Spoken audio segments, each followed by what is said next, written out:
It's one of the most iconic game fish in the ocean, built for speed, known for its acrobatics, and always ready to put on a show. And if you haven't guessed yet, this week we're chasing down the majestic sailfish on the Florida Insider Fishing Report, which starts now.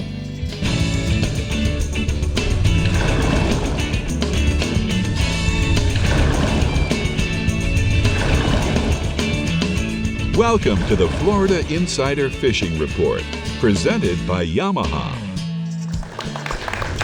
Welcome to the Florida Insider Fishing Report. All is right in the world again. Captain Rick is back. We have our first live studio audience. Our very good friend from Casa Vieja Lodge is joining us to share some exciting news, as well as amazing artist Dennis Friel painting a sailfish live on set. Rick, we have to see if he'll finish by the end of the show, but first we are talking sailfish today. Bree, we are talking about sailfish. And here in Florida, the beautiful thing about sailfish is we catch them all year round in different parts of the state. So if you're a sailfish enthusiast, you're gonna be able to go and chase those fish throughout all the different regions, and I can't wait to hear the captain's tricks and techniques that they have for catching sails in their regions. Absolutely, well said. But before we get the show on the road, let's take a second to say hi to Dave Farrell at the CCA Workbench. Hello, Dave. How you doing? Good. I'm excited. My buddy Dennis is going to be painting this sailfish over here, which is awesome. Right next to you. Get some company over there. Yeah, I can watch him do that for hours. Well, you will be. Hours. You well, will be today. An hour and a half at least. There you go. Well, we are sailing away in the Alto Equipment East region with Captain Mike Holliday, who's putting us on the sails, and the sails are on the bait. Let's get to it, Mike. How are you guys doing? It feels like you got a live audience. I can feel that energy coming through my computer. You know how you drive down the shoreline, you put your hand up, Rick, and you can feel those fish next to that tree? Yep. He does that all the time, It feels like that, pretty much. Same kind of feeling. You got it. Fish feeling. You can catch sailfish all year in my region. The key is to find the bait schools in anywhere from 60 to 150 feet of water. We typically get pushes of sailfish through the area in the winter and in the summer. So we're on the end of the winter push. We'll see the biggest fish of the year from late June through the first week or two of August. And those fish travel in small pods of 4 to 6 fish. Over this past weekend, a strong cold front and the full moon really fired up the sailfish bite in my region. It should continue through this week. The best action is in southern Palm Beach County off Ocean Ridge in like 80 to 150 feet of water. And then there's another good bite off Hope Sound in 90 to 110 feet of water. But in that bite, you have to weed through a lot of kingfish, so make sure you bring a lot of bait and a lot of hooks. Target the sails with live goggle eyes, thread fins, or pilchards, either fished on a kite or slow trolled. Or you can troll ballyhoo with a blue and white skirt. Average sailfish 30 to 40 pounds. And Captain Eric Davis of Vero Beach, he sent me this shot. He led his clients to a nice sailfish catch. That fish ate a live redfin. The other bite, the springtime dolphin bite, is really starting to kick into gear. We haven't seen the big fish we expect in April and May, but what the fish lack in size, they're making up for in numbers. The best action's been on the weed lines and color changes, but it's spread out anywhere from 70 to 1,000 feet of water or more. Live bait's starting to show around the inlets, but a lot of boats are passing on catching live bait so they can run out there at dawn, be the first ones to be on the weed line. Troll ballyhoo, feathers, strip baits, rig mullet, live thread fins, those have all been the top baits. Average dolphin right now is 10 to 15 pounds, but we're seeing some, 20, 25 pound fish. I have a photo from Captain Chris Britton of Port St. Lucie. He got into a nice dolphin bite in 80 feet of water on troll ballyhoo. All right, let's go inshore, bub. Well, the water temperatures dropped over the weekend, and that kind of killed the topwater bite inshore. The fish are still focused on the mullet schools moving around in the rivers and the intercoastal waterway. The snook bite's really strong.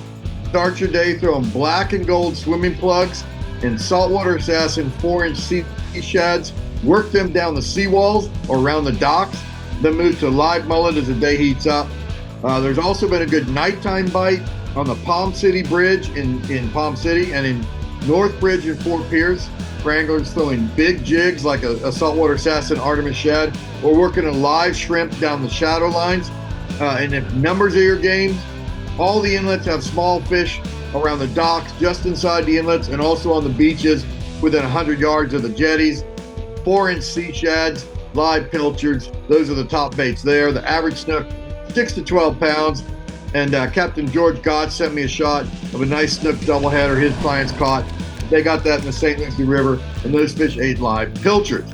The other thing that's been really weird, it's been a crazy good year for winter bluefish, particularly in the Indian River, around J.C. Park in Fort Pierce, and around the Sailfish Point Flats in Stuart. We typically get, plenty of bluefish in these areas through May, from like December through May. But this year we're seeing not just the 3 to 5 pound fish, but also these giant 10 to 18 pounders that we typically see only, in April out on the beach. There's also been a school of those big blues that have been on the beach off Lake Worth through much of the winter. And you can sight fish the schools by throwing big plugs, big swimming plugs, topwater plugs. Silver spoons work really well. They'll also eat just about any bait fish, live or dead. Average bluefish is anywhere from 4 to 12 pounds. I got a photo of a real big one that George Clare of South Stuart caught. He got that fish off the Stuart Causeway on a swimming plug. Man, that's a nice fish. All right, big blue, man. Yeah, let's talk about some big bass. What you got? Well, low water levels in the Everglades have the bass concentrated in the canals along Alligator Alley and the Tamiami Trail. You can launch out of Holiday Park or really any of the boat ramps along the main roads on the alley or the trail. Right now, it's a 50 to 100 fish day, throwing small topwater plugs, June bug colored worms, or that Bass Assassin ripper colored 5-inch forward facing sonar shad. Put that on a 1/4 ounce jig at a net is money on the trail right now. Look for moving water around the culverts or intersections, or fish the vegetation lines in the edges of the canals. The largest fish right now are coming from the small ponds and lily pad fields off the main canals. Average bass is around a pound. Fish to about 6 pounds is going to be all you're going to get there. All right, thank you so much, Mike. We're going to go and take a look at the TH Marine hotspots from the East region. Mike says, guess what? We're going to do the pompano on the beaches south of the St. Lucie power plant, sand, fleas, shrimp, clams, and a 3-hook pompano rig. And then offshore, sailfish, dolphin, kingfish, 80 to 120 feet of water off Hope Sound, live threadfin sardines, and troll ballyhoo are the T&H hotspots. Sounds good to me. All right, the Casa Vieja Lodge Southeast region is no stranger to the sailfish game, especially when you're phoning a friend. Let's give them something to talk about, Jimbo. Hey, Bree and Kristen and Rick, Dave, and everybody in the studio there. Yep, we do have some of the best sail fishing in the world right here in the Southeast region, except for Casa Vieja, of course. Now, we do catch sailfish throughout the year, but December through May are peak months. And you want to find blue water and north current. That's the key factors when we're looking for sails. And we like to network with other fishermen up and down the coast, find out where that best water conditions can be found. And it does change every day, every hour. Now, the most effective way to target sails is with live herrings, goggle-eyed sardines, and pilchards. You want to fish from under a kite. Anywhere from 80 to 250 feet of water are great depths. And if there isn't enough wind for the kite, you can slow troll or drift those live baits. Typical tackles, a 20-pound either conventional or pin spinner with 10 to 15 feet of 40 to 60-pound mono or fluorocarbon leader, and a 6.0 to 7.0 circle hook. That's basically our standard sailfish setup. Lately, sailfish bite has been spectacular on days when we have the current in close, and there's been quite a few double-digit catch and releases. And then on the days with no current or slow current, the bite has just been fair, and the bite's been anywhere from 100 to 200-foot range. Now, I got a photo here, and this is one of the many sailfish that we tagged and released in the last week aboard the Thomas Flyer. Nice.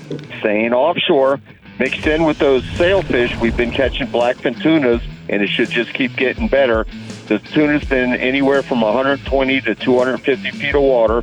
Best baits have been live pilchards and herrings, fished under the kite and on flat lines. We've been scaling down on our leaders from the sailfish action to like 30 or 40-pound leaders and smaller hooks, 4.0 to 6.0 circle hooks. Now, most of these tunas, they've been in the 10 to 20-pound range in the last week, but there have been a few bigger ones caught. The tunas, they've been biting throughout the day, but first thing in the morning and then late in the afternoon from roughly 3 o'clock till sunset, that's when it's really good. There's also been some blackfins caught on the troll using small feathers and lures, anywhere from about 150 to 400 feet of water. But most of these are footballs, and the larger ones are going to be caught on the live baits. And like always, if you can get enough pilchers to live chum with, that'll help to really get those tunas fired up. Got another photo here. This is Bill Dieterle with the nice blackfin tuna that they caught on a live bait off Fowey Light. Now, before we go inshore, I want to remind everybody to get registered for the CCA Star Tournament. It kicks off on Memorial Day weekend, and you can fish for $500,000 in both prizes and giveaways. Now, inshore, we got some decent sea trout fishing in South and North Biscayne Bay. The south end of the bay, look for these sea trout on the grass flats on the western side of the bay from Matheson Hammock south to Gables by the Sea. And then in the north end, from Venetian Causeway north to Hulver Inlet on both the east and west sides of the bay. You want to look for areas that have good moving water, heavy grass and potholes, anywhere from 3 to 8 feet of water, and also for any signs of bait. If you got some pilchers or bullet working, that's where those sea trout are most likely going to be. Best bites have been around the higher tides. You want to use 1/4 ounce jig head, 3 to 4 inch gulp or Bass Assassin plastic tails. Any color seems to be working. And also the biggest trout, they are being caught on live baits like the small pilchers or herrings. Live shrimp works, but the small fish are going to eat you up. You want to fish those under a popping cork. Most of these trout have been in the 15 to 20 inch range with some larger ones mixed in. And then we got largemouth bass fishing has been really good in the Everglades and also the lakes and the canals of the region. The low water in the Everglades have all those fish pushed off the flat. That's got them concentrated in the deeper holes and the canals.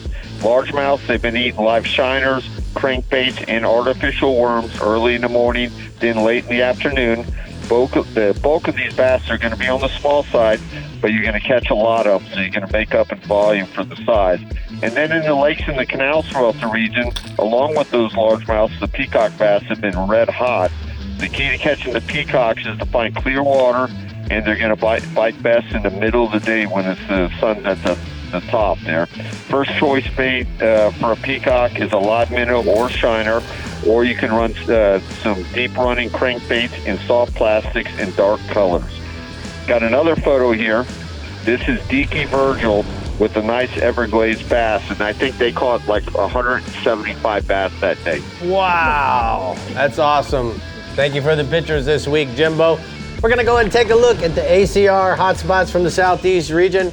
Jimbo says that inshore, you wanna look for those sea trout. Guess what? They're gonna be on all the heavy grass flats throughout the region and fish with live or artificial baits. And then offshore, guys, fish live baits in 100 to 300 feet of water has been producing a mixed bag of sailfish, kingfish, mahis, and blackfin tunas throughout the entire region. My favorite kind of day, a mixed bag day. Mixed I bag. love it. All right, the Black Oak LED Keys region is in the Sailfish Spotlight coming up next. But first, Dave is in the Rigs and Technique Spotlight at the CCA Workbench. Yeah. Dave. Yeah, we're going to change it up a little bit this week. Instead of talking about sailfish, we're going to talk a little bit about sailfish gear, but we're also going to talk about how to keep your spinning reels spun up correctly. That's very important. And I'm just noticing to the left of you, you're right. We have Dennis trying I think to he start. needs to slow down. He needs to slow down. He's doing pretty good. I like it. Oh, keep it going, Dennis. Dennis, are you Keep it worried? going, Are you baby. worried? Keep going, Oh, Dennis. you got this. A little bit of a time crunch, but You're I think good. I'll make it. It's looking like a sailfish. We'll be back. The Florida Insider Fishing Report is brought to you by Yamaha. Reliability starts here. Fenwick. Feel everything. ACR. Less search, more rescue. Scientific Anglers. Failure is not an option. Penn. Let the battle begin. Berkeley Pro Spec Chrome. And Daiquiri Deck. Food, drinks, friends. Well, as you can see, it's time for the CCA Workbench Rigs and Techniques here, Dave. You know, one of the things that we always, when we're talking about sailfish, we always seem to cover the same stuff. So I thought we'd change it up a little bit this year. And this is something I've always wanted to talk about as well. Because it's certainly important. Correct. So, And go it's ahead. Spinning line management. You know, putting your spinning line on your spinning reels. And first off, the very first thing you should say, it doesn't matter. You know, we've got great technology now that's way better than it was 10 years, 5 years ago. So it does take away a lot of the spin, but spinning reels are going to spin up just because of the way they're designed. When that rotor is going around the spool, you're going to have problems, and it creates twist. Correct, and there's no way to get around it. So, you know, one thing you can really do is don't wind against the drag. When drag is coming out of your spinning reel and you hear that zz, zz, you do not wind, because you're definitely going to spin up the line. That's the one thing that you can do, the first thing that you can do to keep your line from getting spun up. Next is when you're spooling your reels. This is a problem that we have a lot of it. Here or here? Which one? Both of them, first? Actually. You can do this one first. All right, so let's go with this one first. So what's the problem here, Dave? Well, you've noticed that all the line is piled up at the top of the spool, and it makes a little cone. And whenever you do that, after about the 5th or 6th cast, you're going to get it's going to be a 3-line tangle. Correct, with a big loop and the line wrapped around it. And then this one, the same kind of deal, except all the line is piled at the bottom.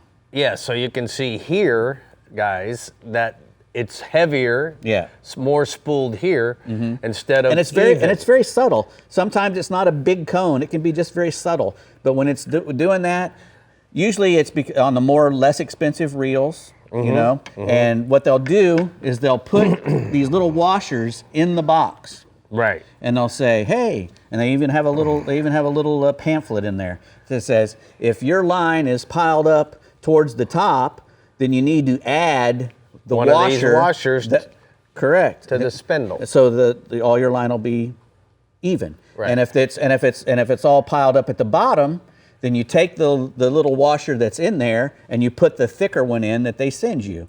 And Correct. And then when you spool up your line, hopefully it'll be nice and even. Right. So that's a huge thing, right? So there. what else you got over there? I see you got another one. Well, guess what? I'm gonna let you get to work. Hold this for me. This is another problem. Is when your line, you don't put enough line on there. Yes. So you want to fill this spool up to like you're 1/8 of an inch away from the lip of the spool. Now this won't cause you to get a lot of loops in your line, but what it does do is it bottoms out your casting by a lot. And as you can see here in the pin, they actually have lines that tell you the level to fill. So if you got one little line showing here, then what ends up happening is that you're only half full. This would be 3/4, and then out to the rim would be full. Right. So pin helps us have a better understanding. Right. Now, Dave, I am a real stickler about, that's a full spool. That's one that's done right. That's a full spool, and it's done correctly. As you can see, it's even all the way across the reel itself. And it's filled all the way up to about 1/8 of an inch away from the from the lip. And that'll make you cast longer, and you won't, every time that we start to spool up a rod or a reel, at least me, I like to fill that thing way too full. And when I do, I end up having to cut off half of it after my first 4 or 5 casts because I end up throwing it all in the water. And the wind doesn't help, because what happens a lot of times with the wind, we're going to show you how to do this. So first thing we're going to do, guys, is I tied a 1/2 hitch into a line, double in my line. And I just take the loop and I go over the spool. Now, most of these reels, as you can see, it has a etched part that you want to put the line on, or in this particular case, we're going to lay the line against the rubber. Now, here's what's really important. As you're winding this, see, if you look here, look at how the line itself has a bunch of curls. Now, I'm looking for those curls to stay loose as I wind on the line. If they start to get really, really tight and narrow, then what's happening is I'm winding against the memory of the spool of line. Dave, just for 1 second, turn it 180 degrees the opposite way. Now watch what happens. Watch how quickly this gets real tight. Look at how the curls, see how the curls going through my spool? See how tight they are? It's already starting to spin up. And now it's starting to spin up. So all you do is reverse the spool. Most of the time the label is going to be right. Make sure that you don't get wrapped around the tip. You can also pull it here. See how it's starting to twist? That tells me that I need to reverse the spool, and that's how you wind it. Now, the rest is history. We're just going to keep winding. We'll check it again. Look, it's not spinning up. You can check it 3 or 4 times, and once you get the label established in the right direction, you're just going to be okay. And this applies to braid and mono. It works the same way. All right, man, that was a good segment. Yes, it was. I really liked that. You liked it if you do say so yourself. If huh, I Rick? do say so myself. I mean, that was some good stuff that some people don't think It about save that. a lot of people a lot of time. It does. It seems basic, but it's actually gotta know what you're doing over there. All right, the Black Oak LED Keys region is known for a plethora of species, and sailfish is definitely in the top 5. So let's hear what we're looking for with Captain Ridge Murphy. Hello, Ridge. You know, sailfish are a crowd favorite down here in the Keys, and here in the Black Oak LED region, sailfish can be targeted from 40 feet of water in the sand all the way to 300 feet of water. Look for good east current for preferred conditions, and some other things you might want to keep an eye out for is frigate birds, big pushes of flying fish, and bait spraying on the surface of the water. Hard current breaks or color changes is a pretty good place to start, especially if there's some structure around. There's many ways to catch sailfish. Trolling live baits out of the riggers or kite fishing with a big spread are the most common. And the one unique thing that the Keys has to offer is sight fishing for sailfish when they tail down sea or they spray ballyhoos during the fall and springtime. Use live baits like ballyhoos, cigar minnows, pilchards, sardines, and goggle eyes. Good bait and good presentation will result in great fishing. And I have a photo of Team Heartlander down in Key West over this past weekend with dinner and a show with a few sails and some meat in the box. Also, don't you have another picture there too, Rick? I also have another photo of Coach Jimmy Johnson with a nice mahi that was caught down in Isla Morada over this weekend. There's the coach enjoying retirement, Bree. I love it. I'm like, that looks What really else you got for us, Offshore Ridge? I spoke to Captain Justin Miller off the Real McCoy, and he says that the yellowtails and the kingfish from 40 feet of water to 90 feet of water, you're going to anchor or use your Rodan trolling motor to hold you into the current. You're going to free line chunks of bait or small pilchards for the yellowtail snappers, and have a wire rod ready for the kingfish. A good setup would be a light tackle Fenwick rod with 10 to 12 pound Berkeley Prospect chrome for the yellowtails and number 3 wire for the king. I have a photo straight off the charter docks of Bud and Mary's of some nice yellowtails and a few add-ons off of the Real McCoy. Nice. All right, let's go inshore, son. You know, leading up to this last little cold snap that we had, the tarpon fishing was starting to get good all over the Keys. Guys are seeing groups of fish swimming on the ocean and some laid-up fish in the backcountry. I talked to Captain Mark Croca, and he says that the early morning bridge bite has been good for about 1 or 2 fish first thing in the morning. You're going to use live baits like crabs under a cork or mullet hooked in the nose. And a good rod setup would be a Fenwick world-class heavy and 7-foot with 20-pound braided line and 40 to 60-pound fluorocarbon leader. All right, what else you got?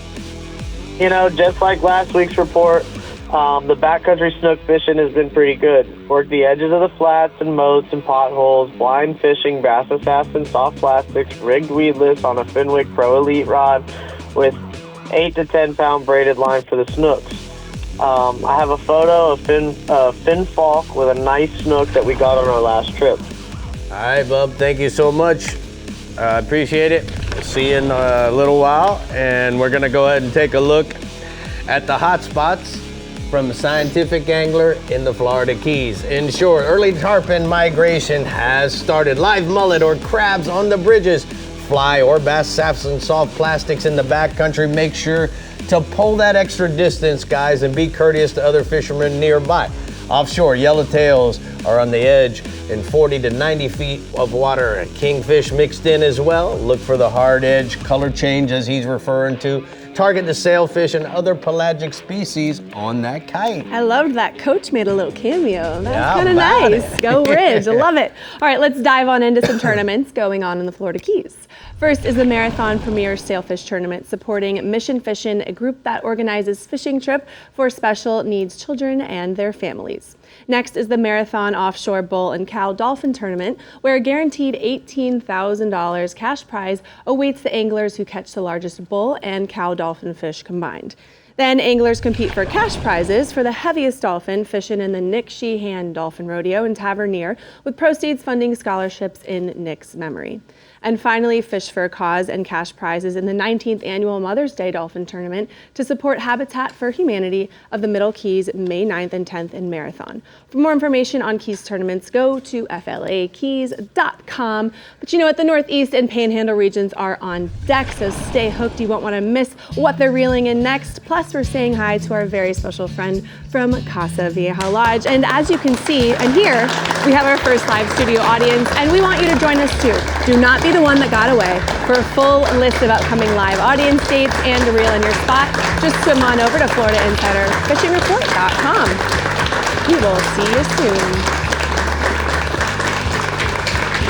The Florida Insider Fishing Report is brought to you by Power Pole, Total Boat Control, Berkeley, Your Fish, Our Science, Bahio, blue light blocking, radically clear polarized fishing sunglasses. Guy Harvey, every purchase helps support the health of our oceans and marine life. Penn, let the battle begin. Kubota, together we do more. And Heroes on the Water, paddle, fish, heal. Well, Rick, we've mentioned this before, but here's a real solution. CCA Florida's Adopt a Redfish program is back and returns to the East Coast. For $250, you can adopt one of only 100 tagged redfish, sized 15 to 19 inches, that will be released next month in Biscayne Bay. By participating in the program, you can name your fish, receive an Adopt a Redfish performance shirt, adoption certificate, and even release your redfish at Matheson Hammock Park on May 6th.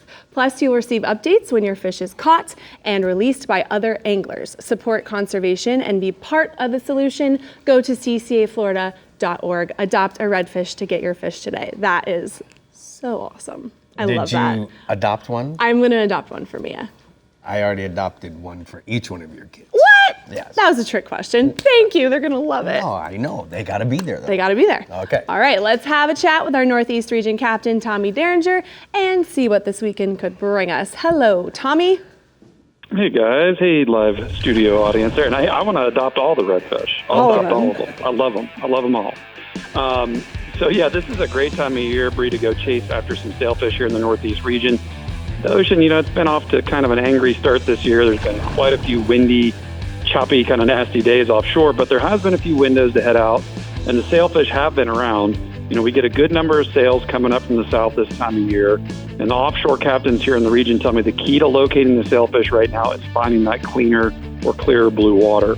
Now, you can start just inside the ledge and then work your way to the Gulf Stream, or even further than that, over to the other side of the Gulf Stream, depending on where you find that clean water. Now, you can also look for current edges, color changes, and then bait like flying fish. And there's also, right now, there's quite a few blackfin tunas being caught in those same areas. So if you're heading out there to sailfish, look for a sailfish, be ready for some tuna as well. Most guys are going to troll slow for those sailfish in that 5 to 6 knot range. They're going to drag naked or skirted ballyhoo. And, you know, one thing every year when I talk to the offshore guys that look for those sailfish, they always tell me that the better or really the more natural that your ballyhoo swims while trolling, that can mean a big difference in getting a sailfish to bite. I'm sure some other guys might say the same thing. As it heats up now, heading over the next couple of months, some of those sailfish will push in pretty close near shore. They'll be right along the reefs and the wrecks, and every year there's even a few good ones caught at 9 Mile Reef out of St. Augustine. And last year we had a bunch of them caught out there at 9 Mile. And you can even find them in as close as a mile or two of the beach when those pogies and other bait fish push in as the water starts to warm up. And there's even a few rare sailfish caught right along the beach throughout the region. And I'm talking like right behind where the waves break. So you never know where you might find them. No matter how you do it, though, the sailfish is always a fun, and it's a staple for our Northeast region offshore anglers. It's just a really great fish. Now, staying offshore, guys, I spoke to Captain Evan Sanders from soulfishing.com. He tells me that the mahis are starting to move in closer from the Gulf Stream this week. He said he's been on a good bite of schooling-sized mahi about 30 miles out, just north of Ponce Inlet, in about 150 foot of water. Now, Captain Evan did say that most of the bigger fish have been coming from a little further out, somewhere in that 350 foot range. And he said the best bite has been early in the day, and he's been catching them on pink and white and blue and white chuggers rigged with ballyhoo. And he's trolling at about 6 to 8 knots with those chuggers. And I've got a picture here. This is Josh Burden with a nice mahi that he caught with Captain Evan just north of Ponce Inlet. Now moving inshore, guys, the snook bite has been turning on the last couple of weeks throughout the region. You know, I was pretty worried about our snooks after the cold winter we had this year. I saw quite a few dead fish, like it was in January when it got really cold. But you know what? It seems like most of our snook did well. We've been catching them on just about every trip this week. Nothing huge, but some solid fish. You know, with all the finger mullets showing up, the snook have come out of hiding to start feeding. It happens every year, right around this time of year. A topwater plug during the low light conditions is going to be a great option for those snook. I've had a few trips down in the Palm Coast area recently. We've caught some nice ones in the canals. We're tossing a Berkeley Jaywalker at first light. And then once it gets kind of bright out, we switched over to the Berkeley Juke 100. And I'll tell you what, man, that juke gets down a little bit deeper, and fishing that along the docks and the seawalls, the snook seem to love that thing. Now, also a big live shrimp or a mud minnow free-lined around the docks or any grass or oyster point, also going to get the job done as far as the snook goes. And I've got another picture here. This is my man Ronnie Benton with a nice snook he caught with me down there in Palm Coast this week. And that's a pretty solid one for our region right there. That looks great. What else you got? The trout, Rick, man, the trout bite has been great over the past couple of weeks, and some big gator trout have been showing up as well. You know, we have an early morning low tide this weekend, and the bait fish and the trout, they're going to be pushed out along the edges of the ICW. I spoke to Captain Buzz Brandon from NortheastFloridaAngling.com. He said he's been on a great trout bite. He's just fishing the ICW banks from Palm Valley on up to Beach Boulevard. And Buzz said he's had his clients toss both paddle tails and a live shrimp, rigging both those on a 1/4 ounce jig head. And he said the average size of those trout's been 14 to up to 20 inches, but there's been some bigger ones mixed in there as well. And I also spoke to my brother, Captain Todd Derringer, and he tells me he's been finding some huge trout in the backs of some of the bigger creeks in St. Augustine. I don't know how I let my brother catch bigger trout than me, but somehow he does. Now, he's fishing that on the last outgoing tide. He's been free-lining live shrimp mostly, but also some mud minnows on a smaller 2/0 circle hook. And he's just free-lining that in the deeper creek bends. And I've got one last picture here. This is Wade McKenzie with a gator trout he caught with my brother, Captain Todd Derringer. Yeah, Todd. Pretty cool fishing in St. Augustine. Go, Todd. He takes good pictures too, Tommy. I've taught him well, I tell you. You have. All right, good job, Tommy. Thank you so much. We're going to go ahead and take a look at the strike zone hotspots from the Northeast region. Our man Tommy says, hey, check out the snook in the canals from Palm Coast to Ponce Inlet. Toss Berkeley Jaywalker topwaters early and then switch to the Juke, a subsurface plug as the sun comes up, and then offshore. A good mixed bag of sails, tunas, mahis, all on the troll at the ledge. Look for the clean water and don't forget the bait. Don't forget the bait. What would you do? All right, from sight-fished reds to beachfront pompano and even offshore sails and swordfish, he's covering it all. And that's Captain Pat Deneen, of course, in the Panhandle region. Hi, Pat. Hey, Bree, how's everybody this evening? I tell you what, the sailfish, we catch them May through October, basically the warmer summer months. They start showing up near shore around the bait school. Most of our panhandle sailfish during early to mid-summer are caught while fishing for kings over natural bottom and wrecks. So guys aren't really targeting them. They're out fishing for other species, like primarily kingfish, because they're fishing the same areas where the sailfish show up, those wreck areas, those natural bottom areas that are holding a lot of bait. Really, anywhere that attracts a lot of bait. The Gulf side piers, they get loaded up with bait every summer, and quite a few sailfish are caught there. The anglers start targeting the sailfish in the fall, basically August, September, and October. The baits, the deep water offshore bait starts schooling up around the nipple, the elbow, the knuckle, in 600 to 700 foot of water, and oftentimes you'll mark that bait halfway down, in that 300 to 400 foot depth. But that's when guys start actually looking for and expecting to catch sailfish up here in the Panhandle. And they do it by trolling 5 to 6 knots, a spread of naked and skirted ballyhoos. They're using teaser chains and dredges to enhance their visuals out there behind the boat. And there's also quite a few white marlins mixed up in the action when those sailfish start showing up. So, and Rick, I think you're going to try to come up this summer, right? That late summer time frame for the sailfish. Is that right, Rick? But hey, all right, staying offshore, the swordfish, we've got had some beautiful spring-like weather and with much calmer seas. And the swordfish has been really good lately around the spur and the steps. And some nice ones are being caught in 1,200 to 1,800 feet of water. Anglers daytime are using a breakaway sacrificial weight to reach the bottom. And then they have a bank sinker and some lights on your leader well up above your baits.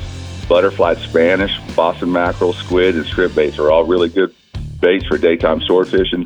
Use a small skirt, especially on the squids and strip baits. They make that bait much more durable. The swordfish are running from size from shorts to fish to up to and well over 200 pounds.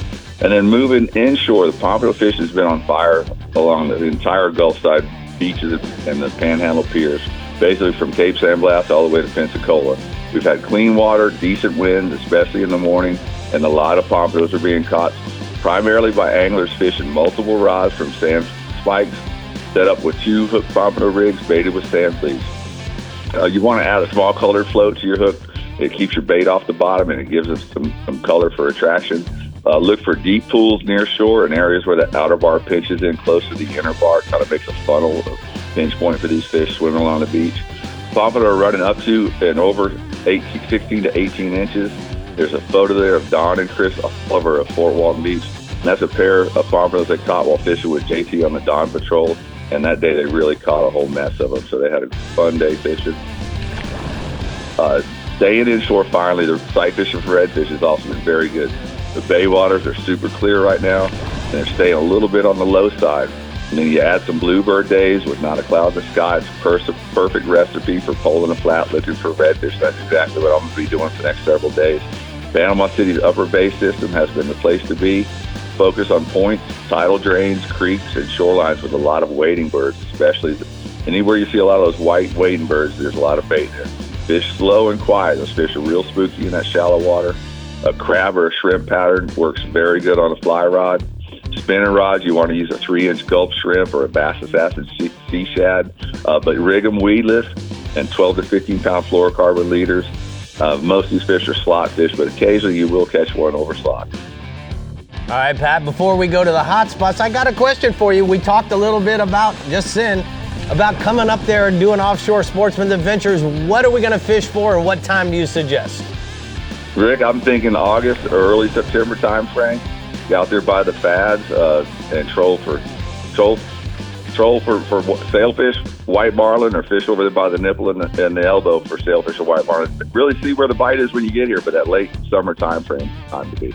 All right, well, you're the expert. We need to get that in the book. Thank you so much. It's time for the Heroes on the Water hotspots from the Panhandle region.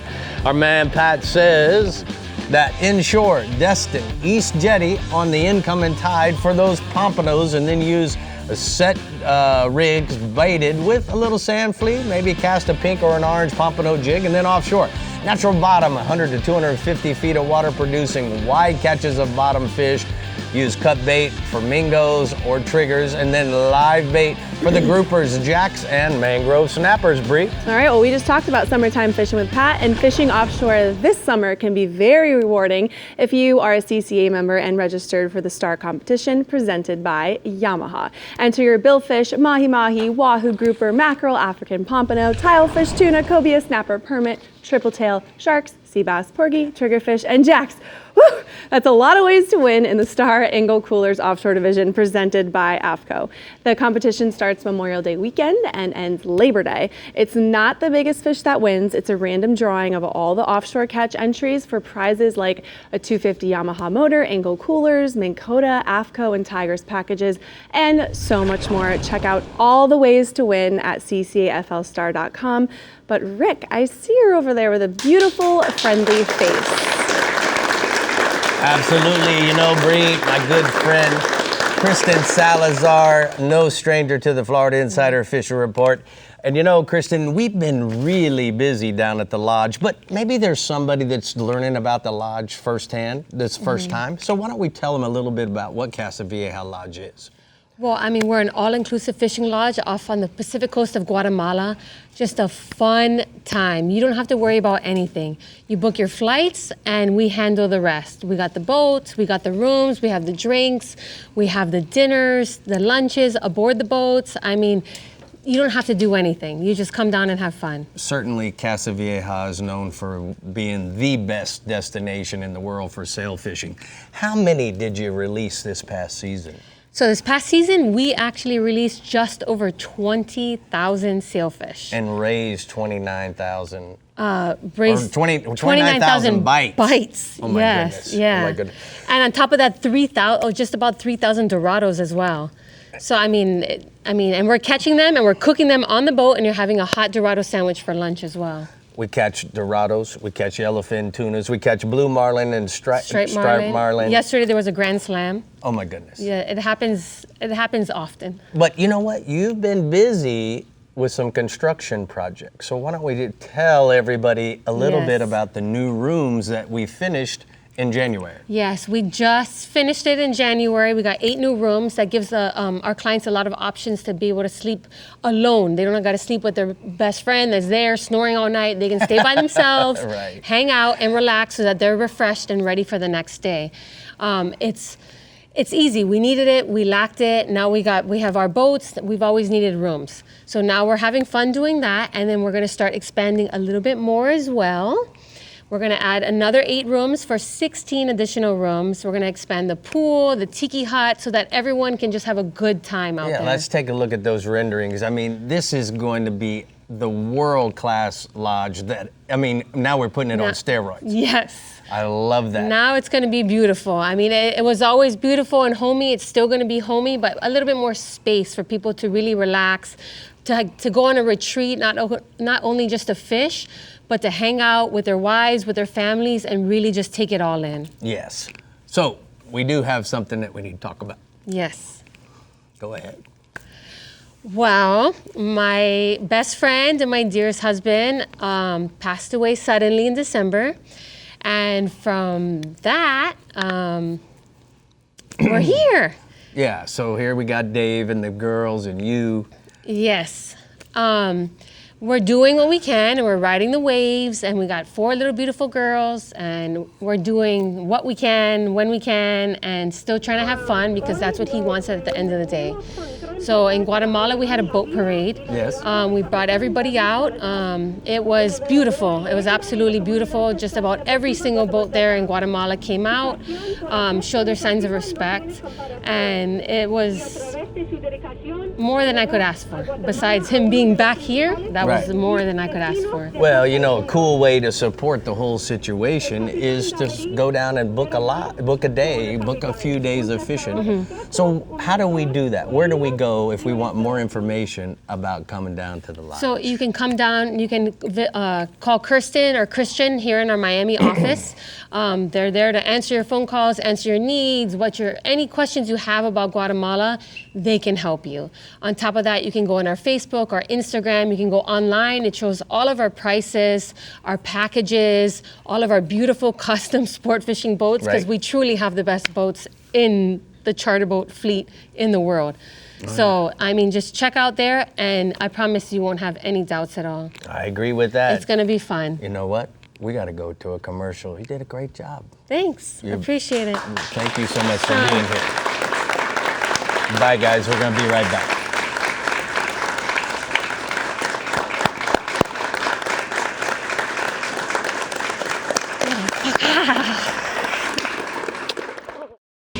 The Florida Insider Fishing Report is brought to you by Alta Equipment Company, where uptime matters. Ameritrail, load, launch, relax. Abyss Battery, power your pursuit. Rodan, set it, forget it, catch more fish. Discover Crystal River, Florida. Bass Assassin and Saltwater Assassin, best lures, period. And Black Oak LED, never be left in the dark.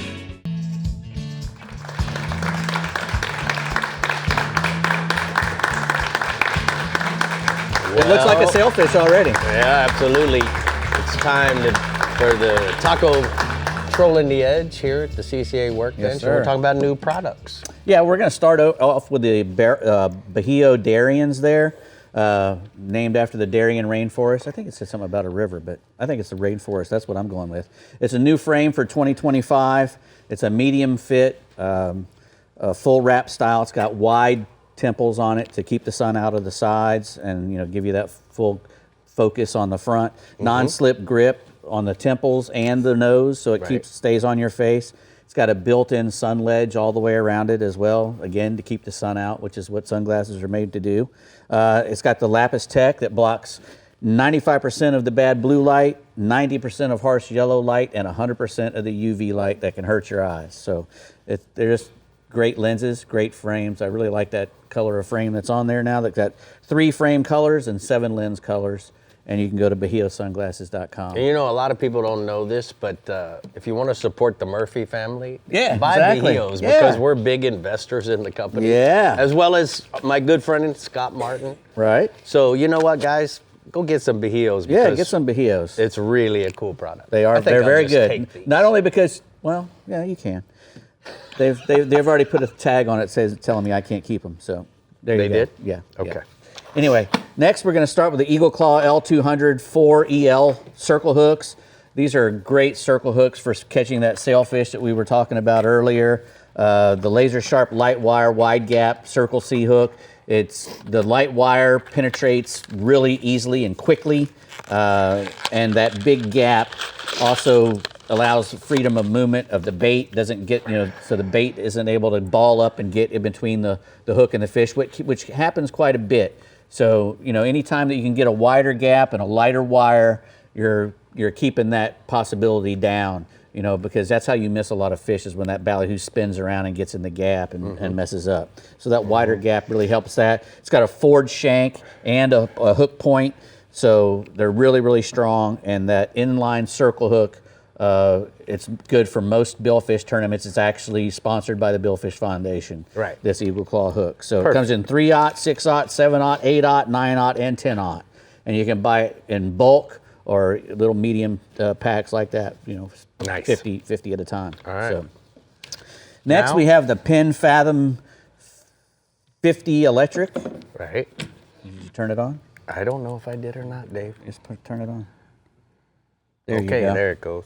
And it's the first of its kind electric reel. It's built off the legendary Fathom 2 lever drag reels. Features a full integrated and replaceable lithium ion battery. So the battery is connected to the reel.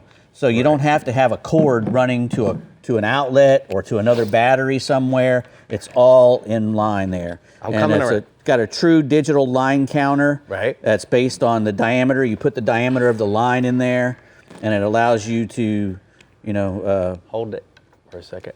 Okay. All right.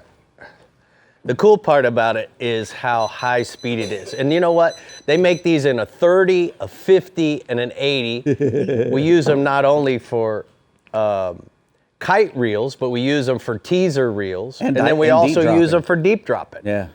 Yeah, it'll cook it in. You ready? Yeah. All right, go ahead. It's going. I don't think I have it on full speed either. No. And it has an auto stop. So when you have that auto stop on there, it won't allow you to suck all your stuff up into your rod tip. So it's a really cool rod and reel there. Yeah, man. 30, 50, or 60. Comes with a reel, battery, and a charger. So penreels.com to get one. What of else those. you got this week? Next, we have these deals here. Oh boy. Get out of the way, Ricky. Ocean Tamer. This is the Wedge Marine beanbag chair. If you're got a center console and you need a place for people to sit, or you have people on the boat that aren't used to going out in heavy seas, you can put them in one of these things and they'll be completely safe. It's got a self-supported backrest, and you can use this for sunbathing. You can use it for trolling. You can put it on your patio. They're all double stitched. These are the best on the market by far. And they've got these nice little straps that you can carry them by that are put on the bottom. And you can also, put a little logo on there if you want to. You got Murphy's Law Sport Fishing on there. That's it. Yeah. Matches. Oceantamer.com. Ocean-tamer.com. And it's Dave's favorite spot in the house. I love to sit on that. We're keeping chair. that near. Yes. All right, let's get our Central East Region Captain Jim Ross on the line with this weekend's offerings. Jim, thanks for holding down the fort with me last week. We sure had some fun. It was a lot of fun, Bree, and I kind of miss being down there. It's a big time when you're in the studio, and you guys this is the first studio audience of the year, so even better. to have those guys and gals in on a show like this. But I tell you what, sailfish are the fastest fish that swim in the ocean. And to me, they remind me a lot of a sprayed roach. And the reason they remind me of a sprayed roach is because when you put a hook in one of their bills, these things go absolutely nuts. They jump all over the place 5, 10, 15 times, sometimes skipping across the water like a stone, turning cartwheels, doing all kinds of crazy stuff. They're great fish for offshore anglers to hook up to, and if you land one, man, you've accomplished something, because they are not easy to land. They can throw a hook real easily. So those circle hooks, like Rick mentioned, we use a lot of those whenever we're specifically targeting them. And a lot of times we'll throw flying fish out there, sardines, thread fins, pilchards, a variety of different kinds of fish, as well as our skirted trolled ballyhoo. In this region, you want to look for those fish in basically 120 to about 400 feet of water. So the western edge of the Gulf Stream is always a great area to find them if there's really no other notable features between the stream and the shoreline. So we check those areas quite a bit. Now, staying offshore, king mackerel have been doing really good this week. There's been a couple of menhaden pods along the beaches, so the guys have been able to throw some live baits into the well before they run off to the 70 to 90 foot reefs. But if you don't, doesn't matter. Captain Greg Rapp at the Sea Leveler Sport Fishing Charters out of Port Canaveral was telling me it's easy. Just grab a box of spinning minnows and drag them at idle speed after you rig them on a twin treble hook stinger rig. Cigar minnows, we call them spinning minnows, pull better than most other types of bait fish after they've been frozen. And so you don't have to necessarily use like a jig head, like a 1/4 or 3/8 ounce jig head in front of them, like you do with some of the other style of, frozen bait fish that we do slow troll. You want to combine your baits, no matter whether they're live or frozen, with 20 to 30 pound class pin tackle. That Squall trolling outfit's a pretty nice outfit. And you could also troll for them with your bigger spinners. So the Slammer or the Authority reels do a really good job because they've got a lot of line capacity and great drag systems on them. Most of our king mackerel are about 6 to 14 pounds, but we've been getting some bigger ones, and there's going to be a lot more bigger ones as we go into the rest of this month and the first part of May. Now, while you're slow trolling on the reef, every once in a while, some crazy things happen out there. We've got a wahoo photo here that Captain Joey aboard the Sea Trident of the Sea Leveler fleet put on the boat last week while he was trying to catch some king mackerel. So be ready, there's always those surprises. Nice. Now, swinging inshore, Rick, we've got black drum, and of course, this area has become a mecca for black drum fishing. In the Indian River near Miko all the way down to Wabasso has been really good lately. We're looking for schools, and the fish are mudding in 4 to 7 feet of water, or sometimes you'll actually see them floating around the edges of the ICW channel. Now, most of these fish have about 50 to 100 fish in them, so they're pretty easy to see if the sun's out. And anglers are casting live shrimp or cut crab on an Assassin 1/8 or 1/4 ounce Buddha or Pro Elite Series jig head with a 3/0 hook in it. You need a little 30 to 40 pound test leader, and a Penn Slammer 4500 size reel is a great size reel for these bigger drum. Most of the fish are running 20 to 30 pounds, but there's some bigger, some 40 or larger size fish. And I've got a picture here of some that Captain Glenn Austin had been catching last week. And so you can see there's some sizable fish out there in the Indian River right now. There is. And then my last species is snook. I was talking with Captain Sonny Richards of AA Fishing Charters out of Sebastian, and he says that the Sebastian Inlet snook bite has been absolutely fantastic. He's fishing mangrove-covered shorelines and flats within the first mile or so north or south of the inlet in the Indian River. He says the fish are blowing up on mullet schools as they feed during morning or evening periods, and you can catch them on those, or you can free-line a croaker or a pilchard into the areas where the fish are holding, and you want to rig that on a decent-sized circle hook. So, 6/0 or 7/0 circle hook seems to be working pretty good. Some 40-pound test fluorocarbon leader, and some 8 to 10-pound test diameter braid. You want to kind of step your braid up just a little bit to keep them out of those mangrove roots. Some of those fish are running pretty good size, 30 to 38 inches. And here's a picture of a 36-inch snook caught on a live croaker, 40-pound fluorocarbon leader, and a Penn Battle 3 6000 reel that he had out with his customer, Randy Overdorf, here recently. All right, bud, thank you so much. Good to see you. Thank you for filling in for me last week. Job security. I love the fact that I don't have to worry about a thing when you two are together. Nothing. I do have Bree to makes read. it easy. That's it. I do have to read the Rodan Marine System hotspots. Hi, Jim. From the Central East region. My man Jim says, inshore, snook around the Spoil Islands and the docks in Vero Beach and the Grant areas. Use live mullet or a croaker on a 40-pound test leader for fish up to 38 inches. Those are good ones. And then offshore, the king mackerels on 70 to 90-foot reefs. Use live or frozen bait on a wire stinger rig breed. And maybe a surprise wahoo. Woohoo! Yes. All right, let's get ready and fish for a cause at the 29th annual Mother's Day Dolphin Tournament presented by Lichty Marine of Marathon and Suzuki. This angler tournament benefits Habitat for Humanity of the Middle Keys and offers over $9,000 in prizes for the heaviest dolphin caught in 4 separate divisions: Lady, Junior, Weekend Warrior, and Pro. This is a fun family event for new and seasoned anglers. Just scan the code or visit mothersdaydolphintournament.com. But get ready to reel in your StarTron Central West and Southwest regions coming right up. And let's check in on Dennis real Dennis! quick. It's looking really good over there. Wow. I am thoroughly impressed. Keep working. I don't have a Keep working. single artistic bone in my body. That's amazing. Good job. And you just do that in 2 minutes. Yeah, Exactly. this speed thing, this speed painting thing, it takes a little get used to. But All right, you Doing a great job. Keep up the good work. thank you. And remember, if you're hooked on fishing in Florida, then don't miss a thing and swing by our website, smash that button on Facebook, reel us in on X and Instagram, and cast on over to our YouTube channel, Captain Rick Murphy, for fresh fishing adventures, reports, and more. We'll be right back. The Florida Insider Fishing Report is brought to you by StarTron. Start, run, and store with StarTron. Berkeley, your fish, our science. CCA Florida, conserving Florida's fisheries since 1985. Frontrunner Boatworks, performance-built offshore fishing boats made in the USA. The Florida Keys and Key West, come as you are. Murphy's Law Sport Fishing. Book your trip today at murphyslawsportfishing.com. And Strike Zone Fishing. Welcome back. Our StarTron Central West region is locked and loaded with snook inshore and cobia offshore. So let's get more details with Captain Jeff Page, shall we, Rick? Yes, please. Good evening, everybody. You know, we may not be well known for sailfish, but in the latter part of the spring, which we are getting into right now, and right through tarpon season, it's not uncommon, Rick, for sailfish to be mixed in or just outside of the tarpon schools, especially when there's big schools of thread fins, anchovies, even those shad minnows, the menhaden. When those fish get in there mixed in with that, like, for instance, a couple summers ago, Justin Moore had 3 or 4 cork rigs out with thread fins on them, and one went down and thought he had a tarpon and he had a sailfish. And then he got another bait out and hooked another one. And other captains will find them on the artificial reefs in that 1 to 3 mile range.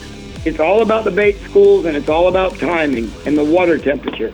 But that being said, don't overlook it, because it happens every spring and into the early summer. Slow troll baits work as well, even flat lines or even cork baits. Like I said, my photo tonight is from Captain Randy Powell, the cool shot he got of a sailfish alongside his boat. Nice. All right, and now cobia, it's been one of those springs, Rick, you know, down your way. It's been so windy that it's been too rough to get out most of the time, but when it does lay down, those east winds kick in. It's a good day to get out. And guys are finding the fish anywhere from 30 feet out to 100 on any type of structure. The well-known artificial reefs have been really productive this year with not only cobia, but oversized redfish as well. And it's not uncommon to, while you're reeling in another species, to have a few cobias follow the fish up, or mark them on your machine and start catching cobia off the bottom. And the next thing you know, there's 2 or 3 floating on top. That's why it's a good idea to always have a flat line with a live pinfish or even a bucktail jig. I like anywhere from a 3/4 to 1.5 ounces bucktail, just so you can cast it further and manipulate that bait fast. A lot of fish have been up in Charlotte Harbor as well as North Sarasota Bay. and then along the range markers as you come in Egmont Pass, right up through the Skyway into Tampa Bay. Sometimes on the calmer days, you can see them even on the markers themselves. Other times you got to take your time and drop baits down, kind of like you do with triple tail. Got a nice photo tonight of a happy angler with a nice near shore artificial reef cobia. He caught with longtime Sarasota guide, Captain Doug. I hope I'm pronouncing his last name right. Ricciardi of Tearing 'em Up Charters. All right, let's go inshore, bub. Inshore, you know I'm just a trout fisherman, and speckled trout fishing has remained really good. Couple reasons. Haven't had any red tide in the last 2 years, and the winters haven't been too cold, but yet they've been cold enough to push a lot of those fish in. People don't know it, but a speckled trout is a Gulf fish, and he comes in the bays to feed. And as we get into the month of May, look for the fish to maybe move a little deeper, but right now they're staying, the bigger fish now are staying in that 1 to 3 feet of water. And Rick, I'm finding them mixed in with the silver mullet schools as well as the big black mullet.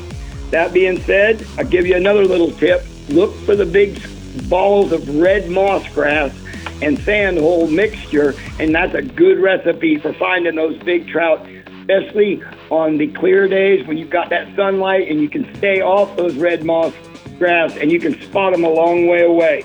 Some of the baits that have been working real well, the Jaywalker in both sizes and the stick shad in both sizes. And I like the bone pattern and the chrome pattern real well. And I've also heard guys doing real well with the stick shad and the pilchard pattern. Don't be afraid fishing them on windy days. A lot of times they'll just push out a little deeper. And saying that, on windy days, this past Saturday, my wife and I fished the CCA all-release tournament, and we went out of Sarasota Bay, but you could fish anywhere from Charlotte Harbor to Tampa Bay, and we had an epic day trout fishing. We both caught fish over 24 inches, and Diane had the biggest trout of the tournament, 25 inches, and that's my photo tonight. And the way I held that camera, that fish almost looks 30 inches. You got 20 seconds on the tarpon page. All right, tarpon, they're showing up good down in Charlotte Harbor. Hageman told me there's already some fish in the past, but Danny Lathan's been catching them along the east wall as well as the west wall. 5 ladyfish, 5 thread fins, and then that new Nemes prawn, Rick, that 5-inch Nemes prawn, that curly tail thing that's from Berkeley, big on either a half to a 1-ounce jig head.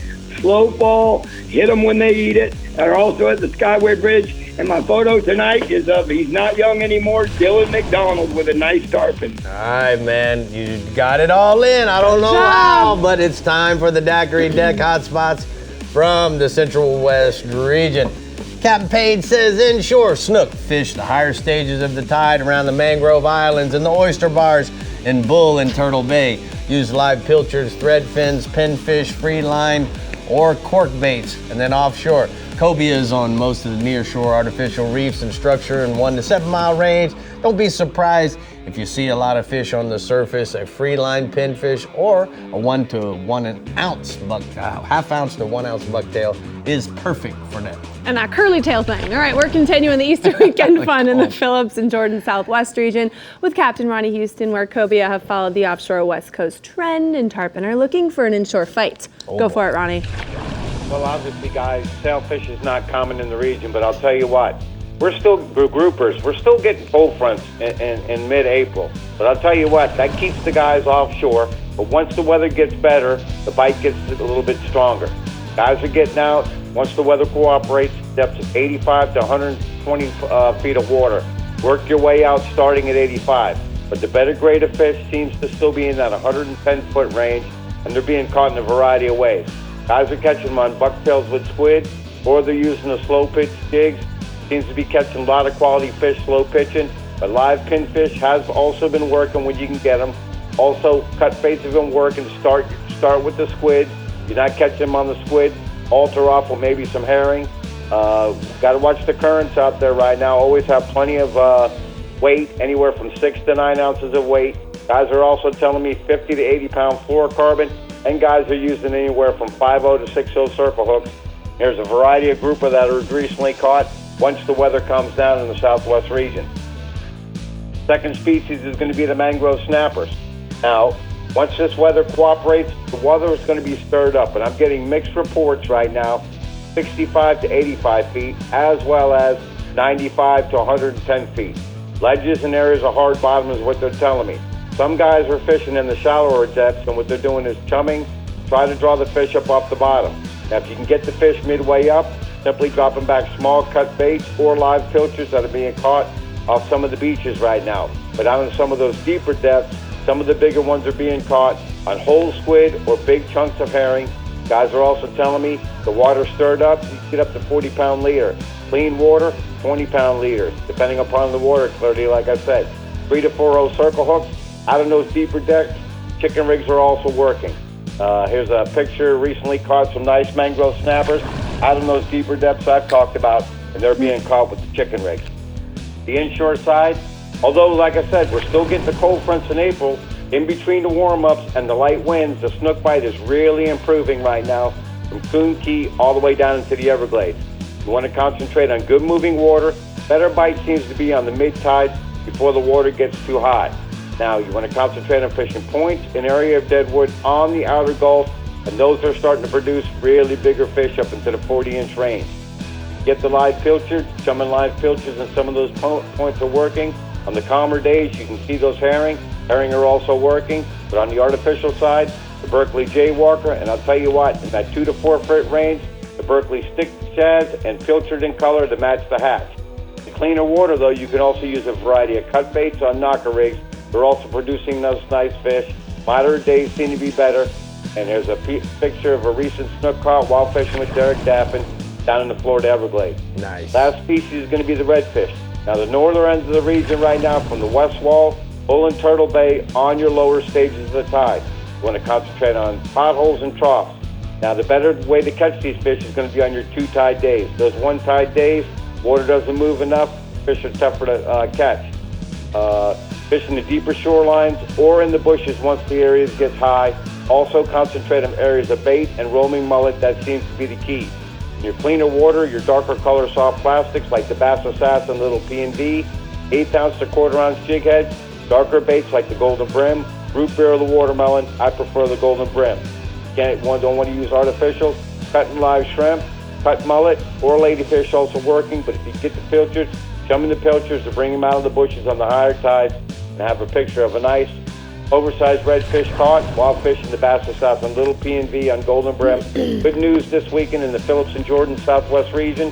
The winds are going to die down. It's going to warm up. Winds are going to come out of the east. You should get outside, and you should catch plenty of fish. All right, thank you so much, Ronnie. We're going to go ahead and take a look at the hot spots from the Phillips and Jordan Southwest region. He says, inshore, tarpon, clean water, light winds, low tide, outside edges of the Gulf, from Lost River to Pavilion Key, 5 to 10 feet of water. Then offshore, cobias, the wrecks, and artificial reefs in the southern part of the region are using a variety of live baits, Bree. All right, guys, if you're cruising around Florida, do it with a cause and rock the Conserve Florida's Fisheries license plates. Your $25 goes straight to supporting clean water, restoring habitats, protecting marine life, and teaching folks about our coastal environment. Get yours at your local DMV or online at redfishtag.com. We're reeling in the Northwest region for the final stretch of our sailfish journey, so make sure you stay with us, and we'll be right back. All right.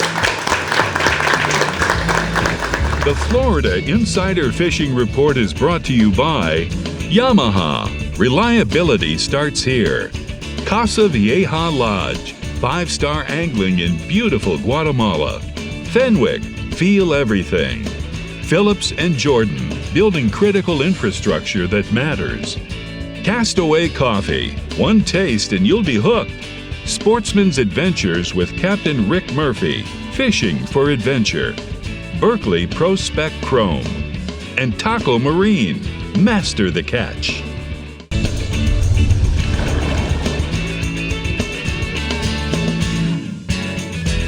Today's Powerful Tip is all about the new Powerful One pump. Several years ago, we had a goal to operate 2 Powerful anchors off of 1 single pump. We looked at every pump manufacturer here in the United States and overseas, and we got the same answer from all of them. It's impossible to run 2 poles off of 1 pump in the same space. But you know Powerful specializes in making the impossible possible. So today, I'd like to show off our new Powerful 1 pump, machined out of billet aluminum right here in Tampa Bay. All of the valves and engineering from 2 pumps is built into this one single footprint. It has a new quick release valve with a spring-loaded pin that's easy to get in and out of the boat. It's so good, it saves half of the space in your boat, it cuts down on your install time, and it uses 41% less amp draw. The Powerful 1 pump is precise, it's smooth, and it's quieter than ever before. To learn more about the 1 pump, go to powerpole.com, and that's your Powerpole tip. You know it only takes 1 pump. Yep. Yes, it does. We're looking for them reds and maybe a hogfish or 2 in the Northwest region with Captain Jeff Hageman. Please bring us into the weekend, Jeff. Sailfish, we get them occasionally. Most of our guys that are kingfishing, we catch them as bycatch when trolling or anchored up chumming for kingfish. The time of year to really catch them in our area is in August, September, when we get those flat, gorgeous days out on the offshore waters. They're a little bit more targetable. You can drive out when you're grouper fishing and drive out and see them tailing and finning and sight cast to them with a bait. So when you're out there grouper fishing, run spot to spot, keep your bait ready in September and August, and look for flying fish. All the other stuff the guys were talking about today all works. Rudder fish around any kind of floating flotsam, birds, frigate birds, all that stuff, and look for those sails sticking out of the water, and you can catch them in my region. Right now, what's going on? Captain Rob Davenport, Big Nasty Charters out of St. Pete, Florida, reports that scamp bite right now has been good in 140 to 160 feet of water. He's using 60 to 80 pound fluorocarbon leader, 6 ounces of lead, and a 6/0 trocar circle hook. Live bait has been the key with these guys right now. Live pinfish and live sardines dropped to the bottom has been the bait of choice. Moving on inshore, Captain James Kerr out of Crystal River reports the trout bite right now are still in their spring spawning locations. High incoming and high outgoing water has been the best time to produce these fish. Look around rocky shorelines that have mullet, jerk baits, soft plastics has been his most successful. If you know where the fish are sitting now, he said, and you know where they're staging up, a pinfish has been his go-to bait under a cork. Captain Bobby Bradley in Steinhatchee says her trout bite right now is doing really good. The cooler water temps keeping the fish hungry. 2 to 4 feet of water is what your target depth is. Twitch baits and gold colors and 3 and 3.5 inch sizes has been the baits to use. I've got a photo here from Captain James Kerr of a beautiful Crystal River trout. Nice. All right, what else? Keep going there, bub. Captain Jim Pollard, Big Daddy Sports Fishing, reporting a good bite around the bridges in Tampa Bay right now. Black drums, but one he's been targeting. Captain Jim's been targeting these large schools of black drum using his side scan sonar, going along the bridges and looking for these big schools of black drum right now. He's throwing a 3/8 ounce jig. New Penny Gulp has been his #1 bait to use in that jerk bait or the shrimp or a brightly colored soft plastic box around the bottom.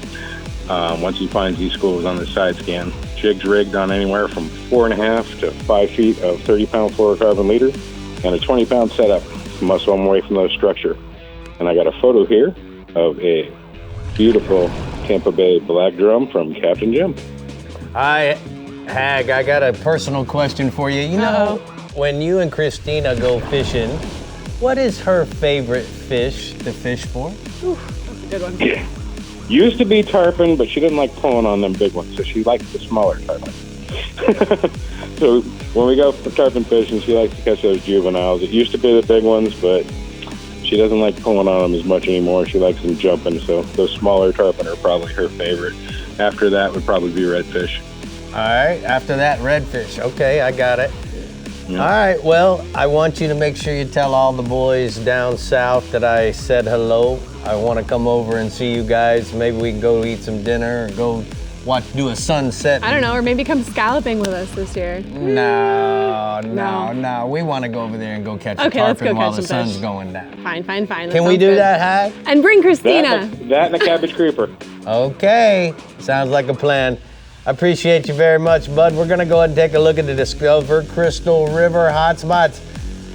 My man Jeff says inshore redfish from the middle to the top of the tide around the mangrove points and oyster bars. Use cut mullet or ladyfish for bait on a 4-0 trocar circle hook. And then guess what? If you want to go offshore, grunt, sea bass, hogfish on all the flat rock off of Tarpon Springs and Clearwater. 45 to 55 feet of water. Use squid or pieces of shrimp on a chicken rig for the bait. You know what? I would love to go fishing with Jeff Hageman. He's just Again, so fun. Tarpon, are you kidding me? Yes. Last time we went, we got a 1, maybe a 2. We got a great buzz. Are you kidding? We had the best I wasn't gonna do cheeseburger. that. We had great cheeseburgers. We had the best day ever and didn't even I catch know. a fish. And that's what makes it cool. That's what makes a good day of fishing, a great one. Yeah. Okay, all the reports are in, but stay with us because after this break, we'll chat with artist Dennis Friel and tell you what to look forward to next week on the Florida Insider Fishing Report. Looking good. We'll be back. All right, next week, make sure to tune in because we are talking redfish. Rick, it's your time to shine. Oh my goodness. Dang it. All right, well, I'm stealing money again. You are, really, you're not gonna be talking. Let's check in with Dennis over here. It is looking beautiful. How long does it normally take you to do a painting like that and like not rush TV time?